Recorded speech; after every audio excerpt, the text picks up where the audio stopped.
profusely 30 million. Thank you profusely.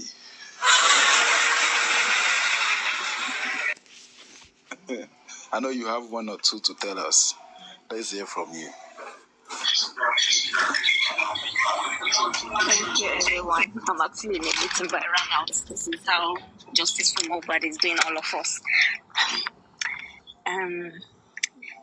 Well, for me, I've really learned a lot. I remember the first beginning. I was one of those people too that was saying, "What does he need accountability for?" But I came to realize that now it's really important to me, even in my daily life, because I was taking it for granted. So thank you so much, Sele, and we hope come back. I also go to people's platform less now. I really don't go to everyone's platform like I used to. And I've spent a lot. I've spent a lot. Justice for Mohbad has done me shady. It's all good. I've learned my lesson. And I hope we don't get to see this kind of... Mohbad has really taught us a lot. I almost lost my job just because of Justice for Mohbad. And I work for the government. Imagine working for a government in the US and you're almost losing it. Mentally, I was not okay just because of Justice for Mohbad. But thank God I'm coming around. I was able to change my life for the better because of Justice for Mohbad. So thank you so much, Sele. Thank you. And thank you, everyone.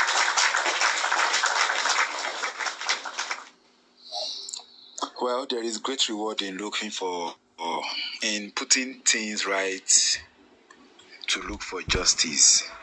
I know if you were available physically, you will have faced some, you will have gone to the station, police station, you will have gone to, I'm sure you will have gone to, even when they were mentioning palace of a king, you would have gone to that palace to say, we want justice and this and that.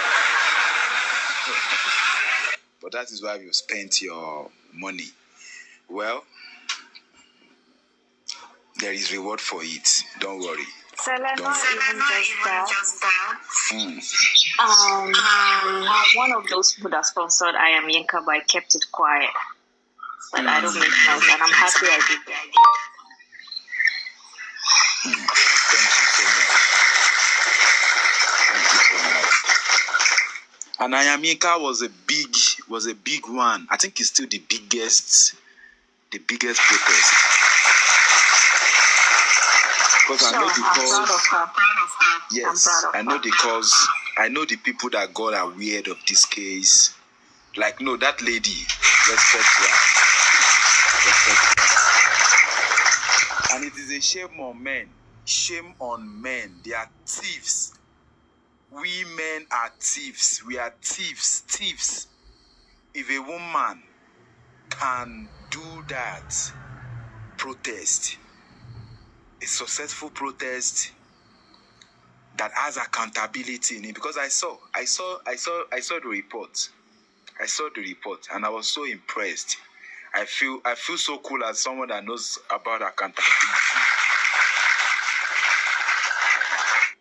Because it is different, sometimes it's different for you to say things, accountability, but for you to see people actually like making it a practical.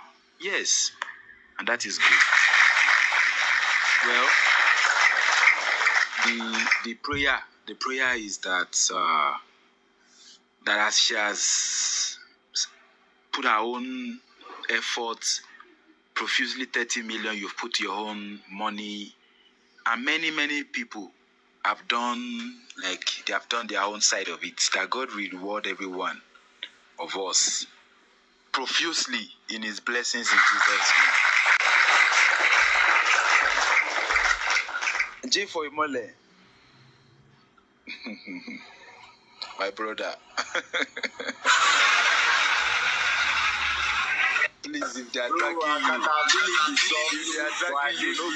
Yeah. Please, if they are dragging you, no go. Please, so. If they are dragging you. He's displaying something.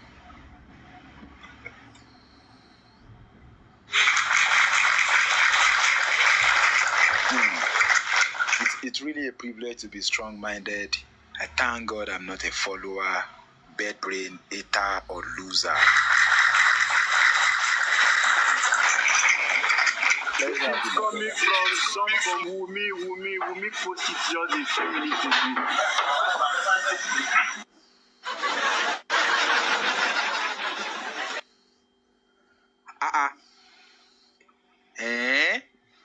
Well, there's nothing that we can do about it. Baba Mohbad has the opportunity. He has every resources enough for him to question a character. To question the character of Mohbad's lawyer, to question the character of Darusha, Adura, Spending, Sheyi. But all stations set. So there's nothing that we can do. Justice for Mohbad. We are all watching. We are looking at them. My prayers now is that somebody in the public will take it to heart to sue them. Maybe one of these. Yes, Mr. Jack. If you can, if you don't mind, if I can come in. Yes. Let's have it. Okay. You see, it's just a pity, to be honest. It's a pity that Mohbad is been left alone the way this guy has been left alone. Even when he was alive, the way he was left alone, and even in death, he's still left alone. Nobody's doing nothing for him. You see this statement, if truly is coming from this girl, she's clearly, they are happy. Do you know why she will be happy? Let me tell you something. They are winners now. You see, all the people that killed Mohbad, they are winners, as far as I'm concerned, for now. Because they have done, you see, there's this move that has happened is one of the happiest things they will forever celebrate. This move that the corona has been put to a hold, which is a good. I understand the move is, there's nothing bad about the move. Those that have moved it, of course, because injustice was done to them as well. Because there is no magistrate has that power, authority to do what they did to them, Ada and Smith, and then the lawyers, Bankole and Smith. Ada Foundation and the Bankole and Smith. That is an act of illegality on its own. It further shows the kind of recklessness and the kind of lawlessness that has pervaded. Is it pervaded? That has what's the word now? That are sort of like engulfed the whole system, justice system of Nigeria, and whether criminal or justice system or the civil justice system. Because how would you do that? Even when anybody can just show up, it's an inquest. It is not a court.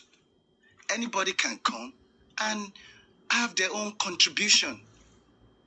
So the thing is this: Wummi and those people that we all feel should have been locked up by now, should have been in Kirikiri or whatever, they will be very happy with this move now, because what this move is going to eventually do is to douse and dwindle everybody's momentum, everybody's interest, everybody's involvement, everybody's verbal contribution, be it TikTok or anywhere.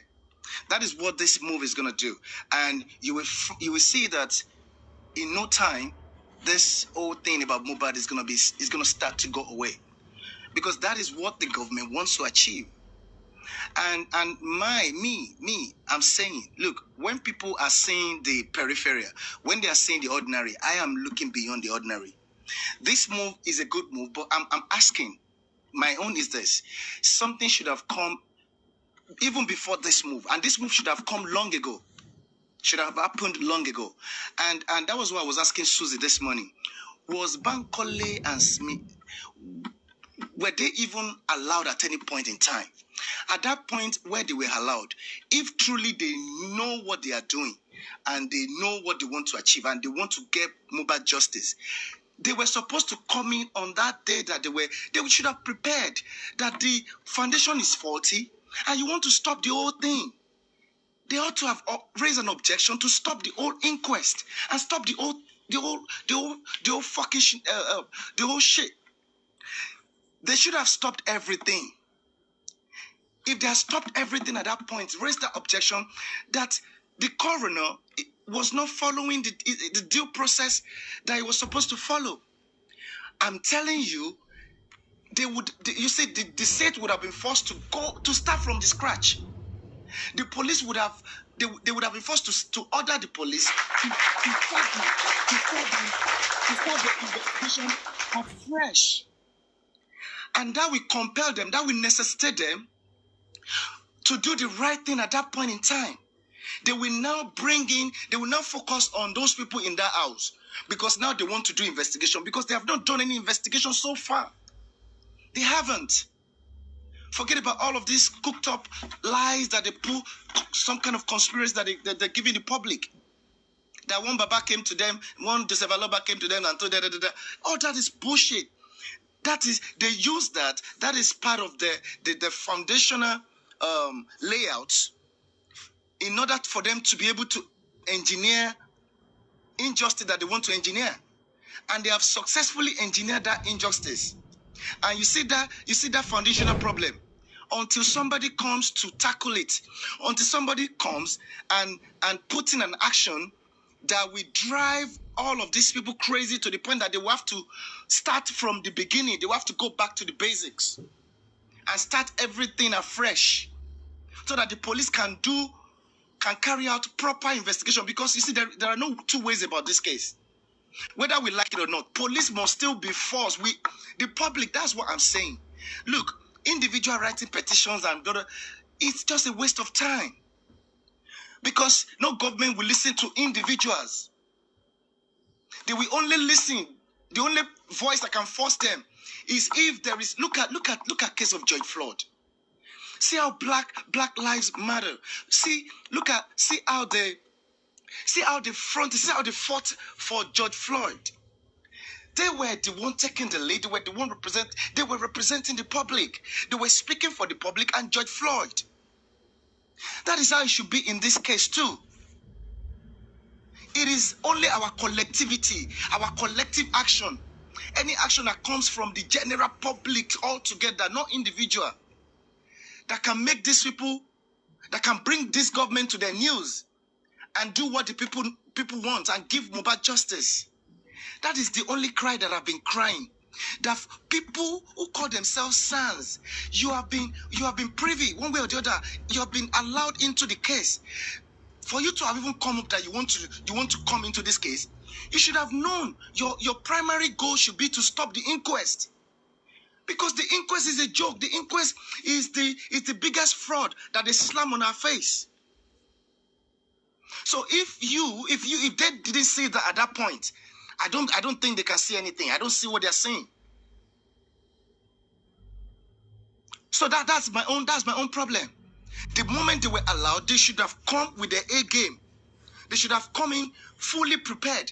And the first action they were supposed to do on that day was to bring in an application that will stop that inquest, that will raise pertinent questions. And those questions, the coroner cannot answer them. The coroner is adjudicating on shadow, is adjudicating on fraud. A fraudulent statement claimed by the police that Baba Mohbad gave them came to write to them in their office, and that is what he wants them to investigate. Profusely bleeding from Ikorodu all the way to Lekki, he didn't die.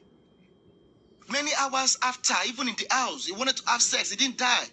And he was still bleeding profusely. All his body would have been soaked with blood, all his clothes. The car seats, the car door, everywhere, the rug must be drenching in blood. And that guy, still bleeding, wanted to have sex. And that guy, still bleeding. They had to call a nurse in another country and waited for this nurse to come over, and all the nurse came to do was to give him tetanus injection, not to stop the bleeding. Are we crazy? I don't understand. And this is what has been the crux of the investigation and the crux of the inquest. That's why the public, we are crying. We are saying, why are they not bringing Wummi? Why are they treating them like that, like VIP? Why wouldn't they treat them like VIPs? Because the preliminary investigation that the coroner is sitting on, is stating that these people are free people. They have not committed any crime. That the only person they feel that has committed a crime is Prime Boy and the nurse. And all of us, this is the cost that from beginning we have all been contributing money for. Seriously, it breaks my heart when I see good people with good intentions that have wasted money on this whole thing and wasted their time and efforts thinking they are fighting for Mohbad, whereas they were helping one man to build an empire, to build himself, to build his career, thinking he's a grieving father.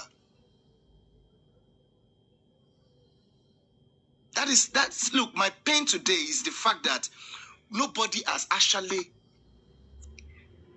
spoken for Mohbad ever since this guy died. Nobody, no lawyer has acted in any capacity, whatever capacity, to help this guy get justice, to help this guy, to give this guy voice. And nobody has seen this. Nobody was seeing this. Nobody is still seeing this. And yet some people say, oh, I've done this, I wrote this. Why was that move no? Why did it not yield nothing to you? Because you went about it the wrong way. So now is the time. It is either now or never to sit up and act right. To say that, oh, because of course we understand.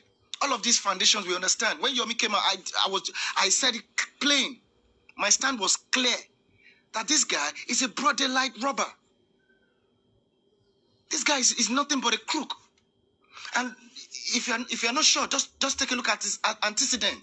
In Baba Jesha case, he stood for injustice. But some people that believe that they've got brains than every other person, they say, no, you guys should allow everybody to do that. Let them do their thing. In this life, never allow crime to happen. Never allow crime to happen to you. Just the same way you should not allow anybody to take your life. If you allow anybody, if you know somebody wants to take your life and you stay and they take it, my brother, your own has met you because they've just taken it in vain. People will not do nothing for you, just as everybody is doing for Mohbad now. This man does not have legal representation, and we are claiming that we're working so hard, but we are not asking ourselves, are we working in the right direction? It's only a mad person that should be doing the same thing over and over, and will not want to change, and you expect different results. It will never happen. That is my pain. Every day I listen, anytime I go to work, I listen to this guy's song. It comes up on Spotify, and I'm always like, God, how can some evil people waste this kind of talent? His music is like healing to my soul. I appreciate good music. I'm a music person. So maybe this whole thing is driving me crazy. That nobody is seeing this. Inquest, what do you want to get from inquest? You have taken them to court to stop it just because you want to come in, but you have not raised an objection to stop the whole process, to say that the whole process is a sham. The whole process is a fraud. And it shouldn't happen. If the coroner had followed the stages in his process, at the first stage alone, that is where the killers of Mohbad were protected. They avoided that first stage to protect them, because they want to protect one of their own, one big fish that wines and dines with them, the government. I just don't want to talk too much. It's because you guys don't know. If you truly know the genesis, if you know how that so-called Oba, the Oba that all of you are saying, everybody has been saying, has something to do with this case. If you know if you know how he came into being, if you know how Tinubu imposed him on the real Elegushi family, you people don't even know anything. If I tell you the real family of Elegushi, I know them. Not this man. So you think Tinubu just imposed this man on this family for nothing, and silence the whole family? They can't talk. Where will you find this man? His father's name, where will you find it? In the so-called Elegushi family tree, the real Elegushi. Go and do your research. When I tell you things, don't worry. Anybody can say, oh, this guy is saying rubbish, but go and do your research. Go and find out. Go to Lagos. Go and do some research. And you think such a man that imposed such a person there for a reason? You think he doesn't know what he's doing? And he's going to allow you people to just few people to now drag the man in, drag him down. Come on, people, you need to start thinking, man. Not to just be thinking like we're thinking on the periphery. No, these people are a million miles away. They have taken steps that they are a million miles away from where we are, the public. And some people they want to be the heroes of this whole process, and they are leading they will still continue to lead you astray. And these are the kind of people, when they talk, you can leave them to talk for hours. But when people gift 69, gift 66, gift 96, or gift 69. When Richie, some other people, when they're talking, when they want to talk, put in something that is useful. He says, this guy, shut them up, they're talking too much. Next speaker, please. What the fuck is wrong with your people, man?